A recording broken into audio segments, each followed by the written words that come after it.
Hello, everybody. So today I'm going to be talking about Netflix and the future of television. And the reason why I decided to pick this topic is because I personally truly believe that Netflix is taking over, and it will honestly in a couple years, maybe not a couple years, but in some time, it will take over cable television, DVDs, and just things of all that sort. It's just such a powerful tool that can be used anywhere. Like cable TVs, you have to sit down at a TV, watch it, and all that. Whereas streaming services like YouTube or Netflix, you can just have it on your phone, carry it with you anywhere you go, on your laptop, on your iPad. And the younger generation is just so used to this. It's so used to watching YouTube. It's so used to watching all these different things on the phone, that years from now, that's just what they're going to be used to. And TV is just television, cable television is just going to be a thing of the past. I personally think the only thing that's holding down cable television nowadays is live sports. Obviously is a lot of people are big sports fans, so everybody who's a sports fan wants to watch their games, football, soccer, baseball, whatever it is, And so I feel like that's what's holding down cable television. But once somebody figures out how to get all this together, the streaming of live sports and like shows and stuff like that and movies, it's gonna take over. And Netflix, I hope they're the first ones to do it, just because I feel like they're the biggest company that would have the ability to do it, and probably would be the smoothest transition into doing it. And so the book basically talks about how Netflix started off as a company that was renting out DVDs month by month, $20 for a subscription. You would get it by mail, return it by mail, and that's how it would happen. Once Netflix started to kind of just, keep on building up their subscribers, they actually tried to pair up with Blockbuster so that they could be Blockbuster's online kind of catalog. But Blockbuster denied them and didn't want, anything to do with Netflix.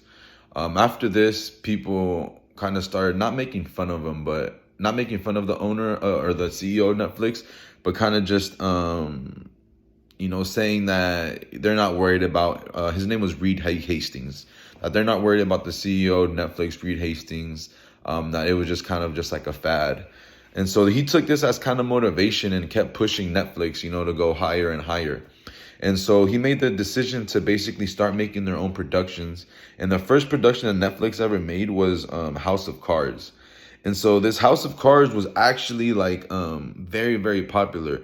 It says right here in the book, during peak hours, Netflix accounts for more than 30% of all internet downstreaming traffic in North America, nearly twice that of YouTube. So House of Cards literally had extremely high views. And after this, Netflix, continued to push out their own products, their own productions. And, they actually have some really top quality shows and some movies out there. I'm a big fan of Stranger Things, that's a Netflix original. And so, they've won a lot of Emmy Awards, a lot of nominations. And so they're doing a really good job at, kind of creating their own original content, to kind of just keep, the fans entertained. And so as Netflix kept on building and kept on building, and also all these other streaming sites, before people used to just watch YouTube on or stream on their laptop or things like that. But as cell phones become more sophisticated and more just available to everybody, it says right here in the textbook that from today compared to 2011, YouTube claims that 40% of its views are on mobile devices, a leap from just 6% in 2011.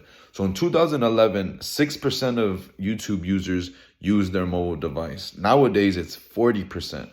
So that literally just tripled in usage on the cell phone. So what that tells us is that, people are watching and consuming entertainment through their cell phone, more than a television, more than a laptop, right? And so cell phone is just becoming, attached to our bodies day by day. And so I think that that's a really big leap for people using mobile devices. And that all that tells me is that streaming is just going to get more and more popular as cell phones just become more available to everybody, and everyone just kind of just starts to get to know more about technology. I feel like sometimes the older generation sometimes has trouble, functioning technology. But I feel like the more advanced we get out with technology, the more simplistic it is for older people to use. So I think that, once everybody catches on to using streaming services instead of TV, that's when it's really just gonna, kind of go downhill for television and cable networks. So thank you very much for listening, and that's what I have to say.